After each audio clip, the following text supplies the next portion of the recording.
Hi hello నమస్తే, welcome to my rich recipes. ఇవాళ మనం చేయబోయేది రెస్టారెంట్ స్టైల్లో వెజ్ ఫ్రైడ్ రైస్. అది ఎలా చేయాలో చూద్దాం రండి. ముందుగా స్టవ్ వెలిగించుకొని 2 లీటర్స్ వరకు వాటర్ బాయిల్ అవడానికి పెట్టుకోవాలి.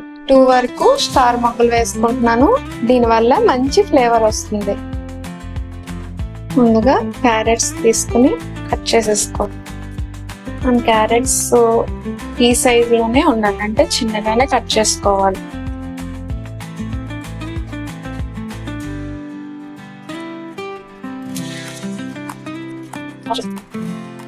క్యారెట్స్ కట్ చేసేసుకున్నాం కదా, ఇప్పుడు బీన్స్ కూడా చిన్న చిన్నగా కట్ చేసేసుకుందాం.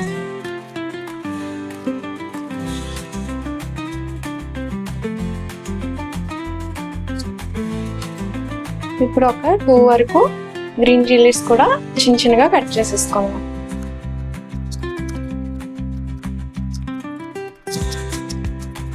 క్యాబేజ్ ఇష్టం ఉంటే వేసుకోవచ్చు, లేకపోతే లేదు.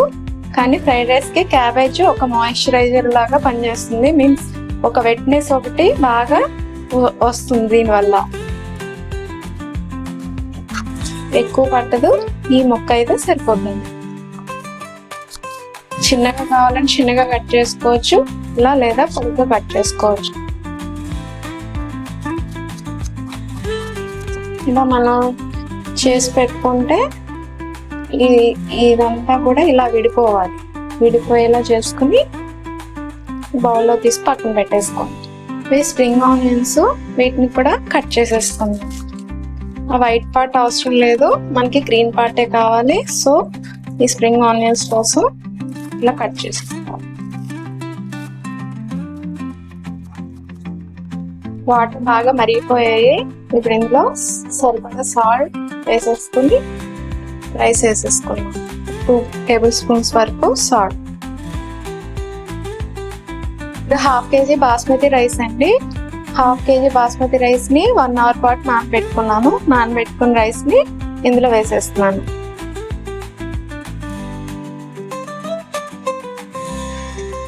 ఇందులో 1 స్పూన్ వరకు ఆయిల్ వేసుకోవాలి.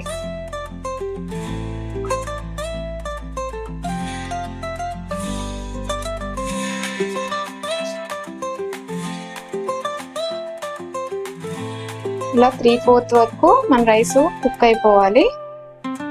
ఇప్పుడు దీన్ని స్ట్రెయిన్ చేసేసుకుందాం. ఇలా మనం స్ట్రెయిన్ చేసేసుకోవాలి. ఒక 7-8 వెల్లుల్లిపాయలు ఇలా తీసుకుని చిన్న చిన్న ముక్కలు కట్ చేసుకున్నా పర్లేదు, లేదా ఇలాంటివి ఉన్నా మనం చిన్న చిన్నగా ఇలా చేసేసుకోవచ్చు. ఇలా పీసెస్ కింద వచ్చేస్తాయి. చిన్న చిన్నగా కట్ చేసేసుకుని రెడీ పెట్టుకోవాలి. మన రైస్ మొత్తం బాగా కూలింగ్ అయిపోవాలి, అస్సలు వేడిగా ఉండకూడదు. బాగా చల్లారిపోయిన రైస్ తోటే మనం ఫ్రైడ్ రైస్ చేసుకుంటాం. సో బాగా చల్లారి పెట్టేసుకోవాలి. ముందుగా స్టవ్ వెలిగించుకొని ఇలా వెడల్పుగా ఉన్న కడాయి పెట్టుకొని ఒక 4 స్పూన్స్ వరకు ఆయిల్ వేసుకోవాలి. ముందుగా సన్నగా కట్ చేసుకున్న వెల్లుల్లి ముక్కలు, ముందుగా కట్ చేసుకున్న గ్రీన్ చిల్లీస్, క్యాబేజ్ కూడా వేసేసుకోవాలి. క్యారెట్ ముక్కలు కూడా వేసేసుకోవాలి. ఇవి కొద్దిగా లేట్ గా వేద్దాం. బీన్స్ కొంచెం లేట్ గా వేద్దాం, లేదంటే దీని కలర్ తగ్గిపోతుంది. ఇవి వేగిపోయేదాకా వేయించాలి. వేగుతుండగా కార్న్ కూడా వేసేసుకుందాం. ఇష్టమైన వాళ్ళు వేసుకోవచ్చు, లేదంటే దీన్ని స్కిప్ చేసుకోవచ్చు. ఒక 2 స్పూన్స్ వరకు కార్న్ వేసాను. ఒక 2 టేబుల్ స్పూన్స్ వరకు గ్రీన్ పీస్ కూడా వేసేసుకుంటున్నాను. రైస్ కి సరిపడా ఇందాక సాల్ట్ వేస్తాం కదా, ఇప్పుడు వెజ్ కి సరిపడా సాల్ట్ దీంట్లో వేసేసుకోవాలి. ఇందులోనే చిల్లీ సాస్ కూడా 1 స్పూన్ వరకు వేసేసుకోవాలి.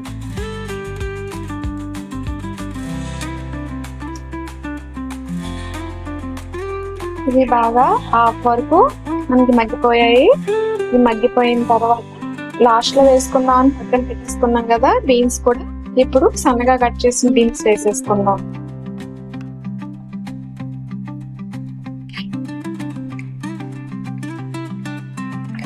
లాస్ట్ లో వేయడం వల్ల వీటి కలర్ తగ్గకుండా ఉంటుంది, మీకు త్వరగానే మగ్గిపోతుంది. హై ఫ్లేమ్ లోనే వీటిని వేపేసుకోవాలి. చివరిగా స్ప్రింగ్ ఆనియన్ కూడా వేసేసుకుని బాగా మగ్గనివ్వాలి. సోయా సాస్ అప్పుడే వేయకూడదు, రైస్ వేసాక రైస్ మీద వేసుకుంటే మీకు కలర్ చేంజ్ అవ్వకుండా ఉంటుంది రెస్టారెంట్ స్టైల్. సో మనం సోయా సాస్ రైస్ మీదే వేసుకోవాలి. ఇప్పుడు రైస్ మొత్తం వేసేసుకుందాం. 1 టేబుల్ స్పూన్ వరకు సోయా సాస్ వేసుకోవాలి. లైట్ సోయా సాస్ వేసుకుంటున్నాను. రెస్టారెంట్ స్టైల్లో లైట్ సోయా సాస్ వేసుకుంటారు, డార్క్ సోయా సాస్ వాడరు.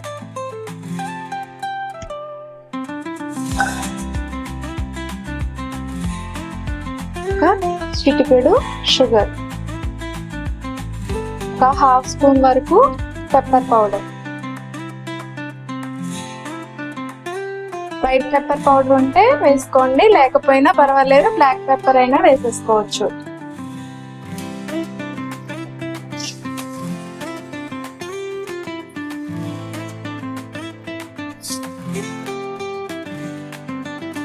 ఈ షుగర్ అంతా మెల్ట్ అయ్యేదాకా సార్ట్ అవుట్ చేసేసుకున్నాం కదా.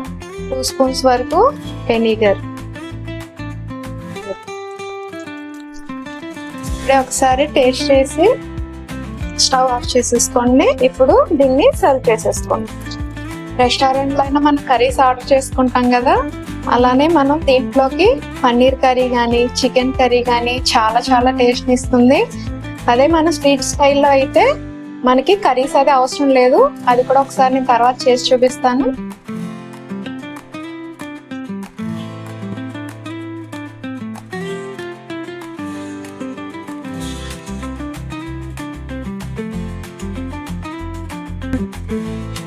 చూసారు కదా, ఎంతో టేస్టీగా ఉండే restaurant style veg fried rice. ఈ రెసిపీ కనుక మీకు నచ్చినట్లయితే లైక్ చేయండి, షేర్ చేయండి, కామెంట్ చేయండి, సబ్స్క్రైబ్ చేయడం మాత్రం మర్చిపోకండి.